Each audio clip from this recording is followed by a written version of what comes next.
the tag scene, so you said I was in your shoes, you were in my shoes, I was in your pants. We had to make that up, didn't we? Yeah. I had a nice homily about walking a mile in someone's shoes, and she said I was in your shoes, I was in your pants, something like that. It's a good moment. Thank you. Next question. Hi, how you guys doing? Welcome to DragonCon again, or brand new. I want to say, first of all, thank you so much for the show. It was amazing. And yeah, and I kind of have a two-part question. First is to Virginia. I know that Blue had to just putting that on every day had to just be a pain in the ass. So, I was wondering, when was your worst moment and stuff like that? And to Claudia, I'm a big anime freak, so this might be off Farscape, but I knew you did Still Angel Karumi, and I was like, wow, she did that? I was like, wow, so what's the difference between Still Angel and then, of course, Aaron Song, and then, of course, playing Valor on Stargate? I mean, that's just, I love the range that you can do, so thank you. A lady first. Far more a lady than I shall ever be. It wasn't, I don't want to shock you, poor sweet darling, but it wasn't a blue hat that I put on. It was just blue makeup. They shaved my head, and actually I shaved it for the very first time. Because I needed a moment, I needed that personal space to come to terms with losing what I thought was kind of an essence of femininity, really, but I came to terms with it. So that was probably the hardest part, but the rest of it was just a joy slipping into that character. She's such a beautiful character. I really miss stepping into her soul every day, really very much so. But to answer your question, the hardest part was really just shaving the hair off the first time. Yeah. Yeah, no one else on the planet or anywhere else could have pulled it off the way that Virginia did. And it was a big decision.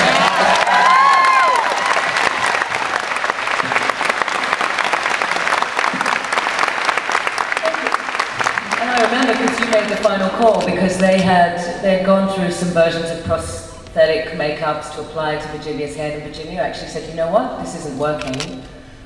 Let's just shave it off. I'm going to do it this way. Let's just, for the sake of the character and the integrity of the makeup and the design and the way it's going to look, let's do it. So, kudos to you, my love. Big step. Yeah. And look, it only took 10 years to grow it back.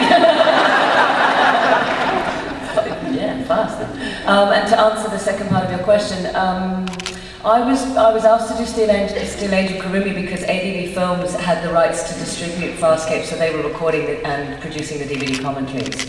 So Stephen Foster, whose job it was to rewrite, because they would get a loose translation from the Japanese, and he would rewrite to make sense for Northern American audiences, and then he would direct and produce those in Texas. So I was asked to do that because of the connection there. And I mean, actors are always looking for the opportunity to explore their range, and it's luck, and sometimes it's you have to have the courage, I think, to step back sometimes and wait if you don't want to do the same things over and over again. And I've been kind of stupid and greedy, so when people have offered me opportunities, I've just taken them. Whether it's if I've got something new to offer in that role, I'll take it.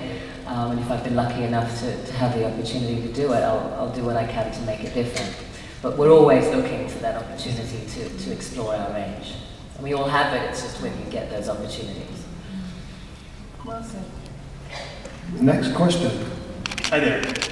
I was a day one viewer, and I distinctly remember the moment I went from giving this oddball, strange show a chance to realizing I was onto something really great. I'm wondering, it's a question for any and or all of you, when did you know you were onto something really great? That's a good question.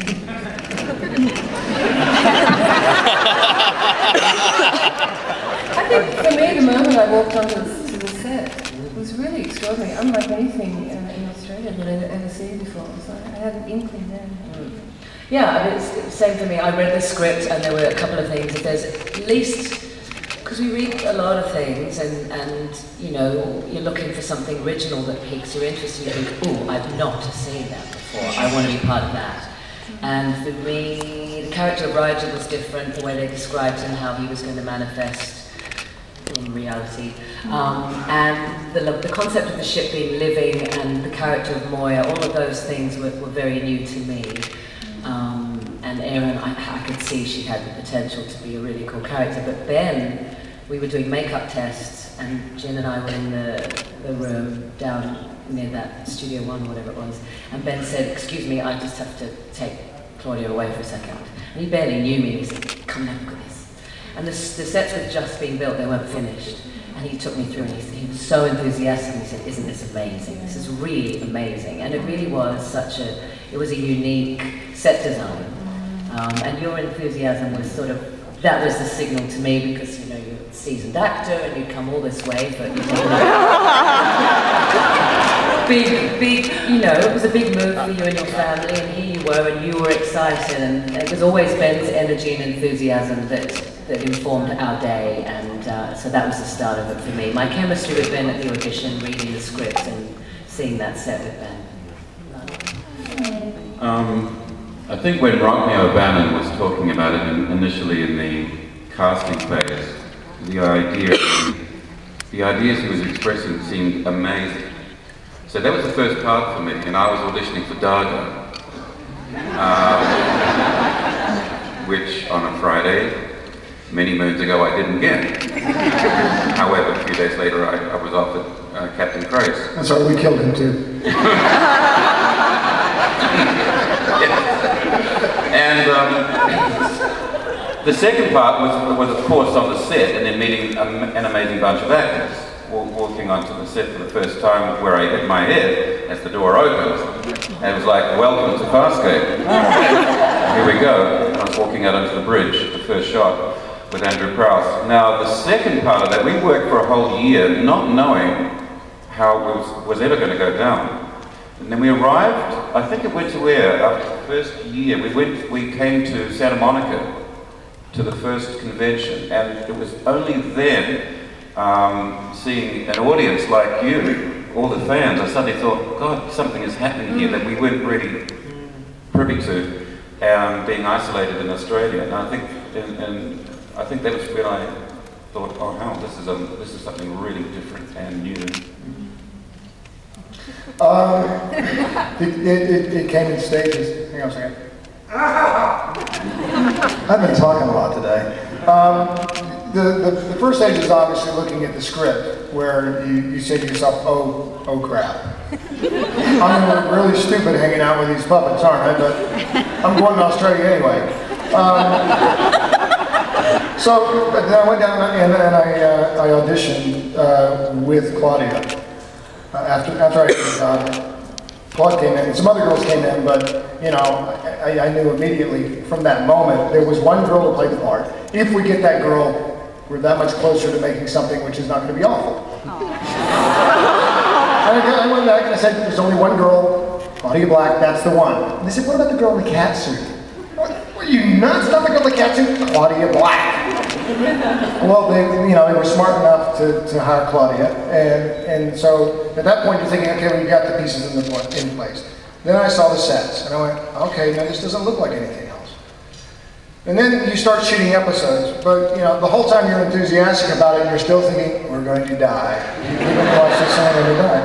And I think it was, I saw a cut of Back and Back and Back to the Future, which was the first episode that we did that really stretched in a different direction. It's not to say it was a great episode, but you got the sense at that point that we were really going to be doing something different. And it progressed through the whole year. But when I saw that episode, I thought, okay, yeah, now we've got a place to spring from, in addition to all the other talents and all the beautiful stuff. I mean, look, the first time you saw Virginia in her makeup, the first time, Lonnie brought his presence on set, there were just multiple firsts, but at the end of the day, it was really episode 16, 17, 18, 19 where I started to think, if they cancel this, they're idiots.